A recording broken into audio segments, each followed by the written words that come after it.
Kumusta mga kasaliksik? Maniniwala ka ba kung sabihin ko sa iyo na maliban sa mga nyebe at ulan ay meron pang ibang mga bagay ang pwedeng bumagsak mula sa ating kalangitan? Kaya mula sa bulalakaw na muntik ng sumira sa ating mundo hanggang sa pag-ulan na tila ba isang milagro, ay ito ang 10 pinaka-kakilakilabot na bagay na bumagsak mula sa kalangitan. At kung handa ka nang malaman ng mga ito ay simulan na natin. Number 10. Chelyabinsk Meteorite.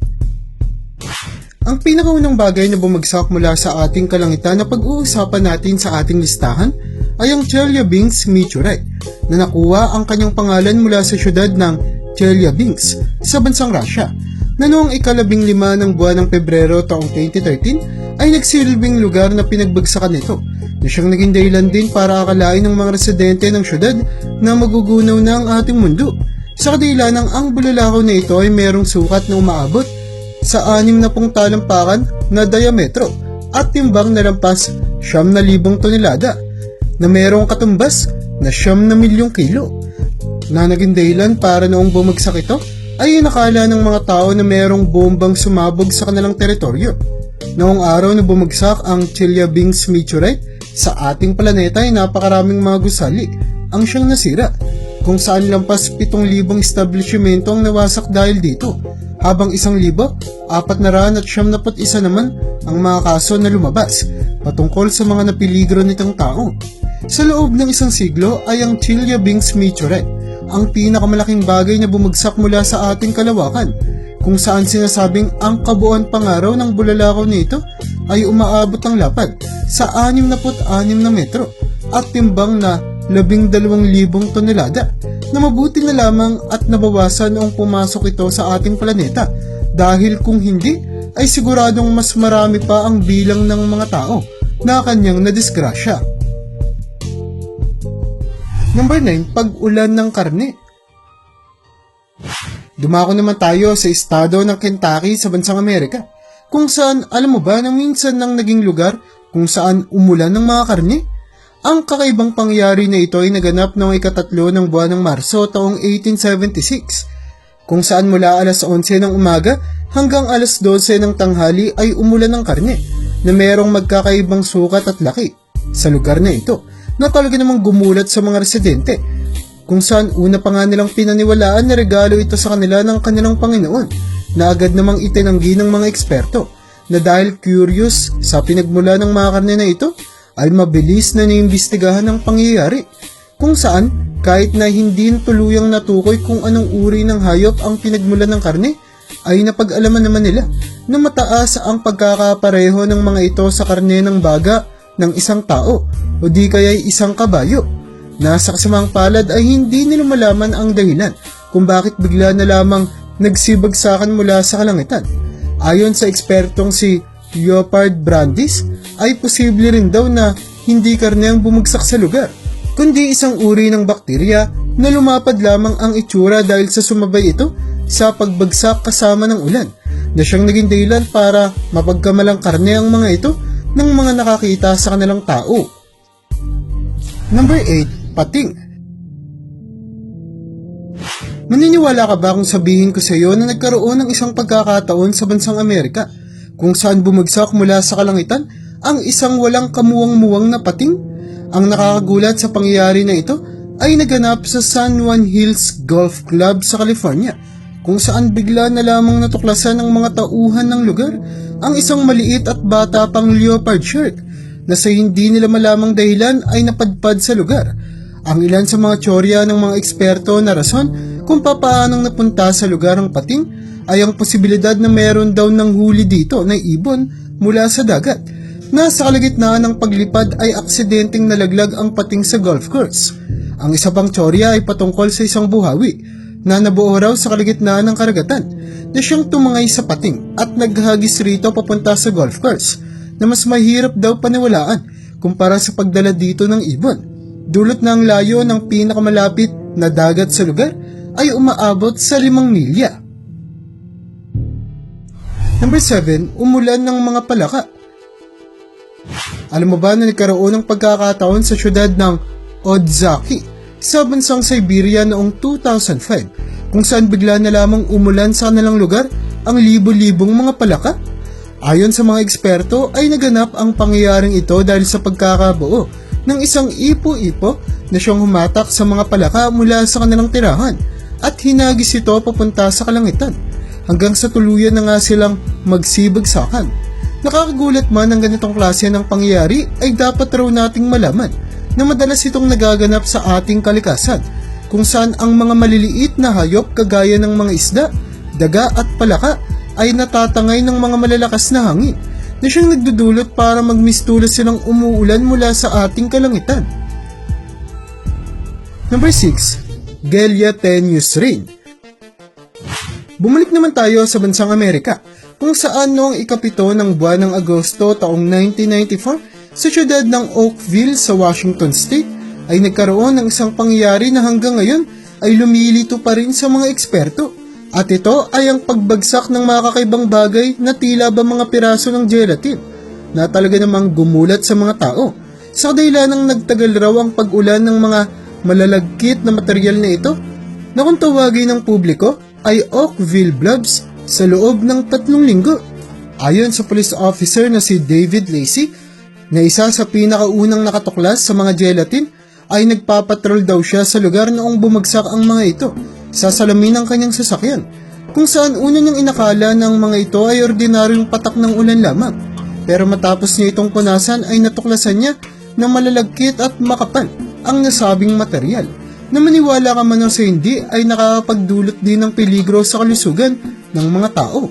Sa dahilan ng natuklasan ng mga eksperto na may daladalang bakterya ang mga bagay na ito na siyang naging rason para magkasakit ang mga taong nabagsakan nito.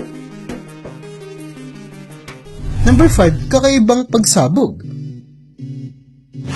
Ika-18 ng buwan ng Nobyembre taong 2020 ay mayroong naganap sa Tasman Sea na talaga namang gumulat sa mga eksperto. Sa kadahilan ng noong gabi ng araw na iyon ay mayroong nakuha ng isang bulalakaw ang mga tauhan ng Cicero, Australia na noong ipakita nila sa social media ay talaga namang gumulat sa masa. Sa kadahilan ng nakuha na nila ang pagkakataon noong pumasok sa atmosphere ng ating planeta ang bulalakaw na ito na siyang nagdulot din ng pagsabog nito. Ayon sa Cicero Voyage Manager na si John Hooper ay dambuhala raw ang sukat ng bulalakaw na ito na kahit pa makikitang black and white lamang sa video ay meron daw itong matingkad na berdeng kulay na siyang naging dahilan para mapaliwanag nito ang madilim na kalangitan matapos ang kanyang pagsabog. Number 4. Dambuhalang yelo. Ang susunod na pangyayari na ating pag-uusapan ay naganap naman muli sa bansang Amerika na tila basuki na sa mga kakaibang bagay na bumagsak sa kanilang kalangitan. At ang isa na nga sa pinakakakaiba sa mga ito ay ang naganap na pag-ulan ng mga dambuhalang yelo sa syudad ng Vivian sa South Dakota noong ika-23 ng buwan ng Hulyo taong 2010. Na talaga namang tumatak sa ating kasaysayan. Sa kadahilan ng sa pangyayaring ito nakuha ang pinakamalaking mga yelong bumagsak mula sa hailstorm na natala sa kasaysayan ng mundo, kung saan ang ilan na sa kanila ay umabot ang sukat sa 8 pulgada ang diametro, habang halos 19 na pulgada na ang lapad ng ilan sa mga ito na umaabot ang timbang sa halos 1 kilo. Dahil rito ay hindi may tatangging mataas ang posibilidad na makapahamak ito kung sakaling tumama sa mga tao, kung kaya't maraming nagsasabi na mas dapat pa raw katakutan ang ganitong uri ng pinomena kaysa sa normal na mga bagyo. Number 3. Pag-ulan ng bato. Kagaya ng pag-ulan ng mga tipak ng yelo na naganap sa bansang Amerika, ay meron ding mapanganib na pinomenang nangyari sa bansang Italy na talaga namang bumahala sa mga eksperto. At ito ay patungkol sa naganap noong taong 2013 kung kailan sumabog ang Mount Etna, na kilala sa pagiging isa sa pinakaaktibong bulkan sa ating planeta, kung saan kasama ng mga lava na lumabas sa bunganga ng bulkan noong pagkakataon na iyon ay lumabas rin dito ang hindi mabilang na mga tipak ng bato na kung tawagin ay pumice stone na sinasabing hindi lamang nakasira sa mga gusali at establishmento, kundi nagdulot na rin ng peligro sa mga minalas na taong nabagsakan nito. Ang pag-ulan ng mga bato mula sa bunganga ng bulkan ay naganap sa bansang Italy noong 5 at 6 ng buwan ng Marso. Noong taon na iyon na siguradong matagal-tagal raw ang lilipasin bago tuluyang mawala sa isipan at memorya ng mga tao na nagpapakita lamang kung gaano kalaki ang pinsala na naidulot nito. Number 2. Hodges Meteorite. Ang Hodges Meteorite na bumagsak sa ating planeta noong 30 ng buwan ng Nobyembre taong 1954 ay nakuha ang pangalan matapos nitong bagsakan ang isang bahay sa syudad ng Sylacauga sa Alabama ng bansang Amerika, kung saan habang payapang nanonood sa kanilang sala si Anne Elizabeth Fowler Hodges ay lumsot sa yero ng kanilang tirahan ang isang bulalakaw na umaabot ang timbang sa halos 4 na kilo na sumapul at bumagsak sa kanya mismo. Tumama sa kanyang tagiliran ng bulalakaw na ito na mabuti na lamang daw at hindi nabagsakan ng mga vital organs sa kanyang katawan, dahil kung hindi ay paniguradong magdudulot ito ng kanyang kamatayan. Matapos pag-aralan ng mga eksperto ang bulalakaw na muntik ng kumitil ng buhay ni Anne, ay napag-alaman nila na mayroon itong tanda na umaabot sa humigit kumulang 4.5 billion years, na kasing tanda na rin ng ating mundo sa kasalukuyang panahon. Bago tayo magpatuloy sa unahan ng ating listahan, ay gusto ko munang makita mo ang larawan na ito na sinasabing nagpapakita raw ng isang anghel na bumagsak mula sa kalangitan.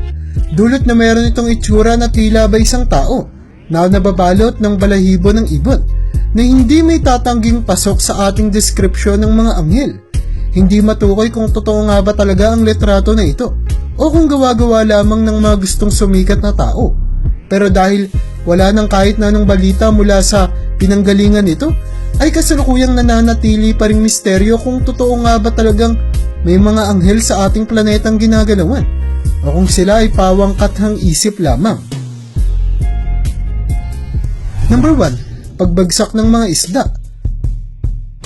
Ang pinakauling bagay na bumagsak mula sa kalangitan na pag-uusapan natin sa listahang ito ay ang naganap na pag-ulan ng mga isda sa syudad ng Great Yarmouth sa bansang United Kingdom, kung saan ang pangyaring ito ay talaga namang gumulat sa mga tao sa kadahilan ng ayon sa kanila ay sa buong buhay daw nila ay never pa silang nakakita ng ganitong tila ba milagrosong pangyayari na agad namang binigyang linaw ng ating mga eksperto, kung saan ayon sa kanila ay hindi isang milagro ang rason sa pangyayaring ito, kundi pagkakabuo lamang ng isang ipo-ipo na matapos mabuo sa gitna ng karagatan ay humatak sa mga maliliit na isda at nagpatalsik sa mga ito papunta sa ating kalangitan hanggang sa tuluyan na nga silang magsibagsakan. Ang ganitong eksplanasyon ng mga eksperto patungkol sa kakaibang pag-ulan ng mga isda na ito ay mas lalo lamang nasuportahan dahil sa ang syudad ng Great Yarmouth kung saan nangyari ang insidente ay malapit sa dalampasigan, kung kaya't ito ang may pinakamataas na posibilidad na pagbagsakan ng mga nilipad na isda na minalas na natangay matapos ang pagkabuo ng nasabing ipo-ipo.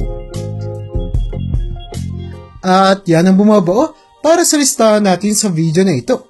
Talaga namang hindi may tatanggi pa ng kahit na sino sa atin na sadyang napakaraming mga bagay ang pwedeng bumagsak at umulan mula sa ating kalangitan, kung saan ang ilan dito ay merong malinaw na eksplanasyon ng mga eksperto. Kaya para sa iyo, alin sa mga bumagsak na ito ang pinaka nakakapangilabot sa lahat?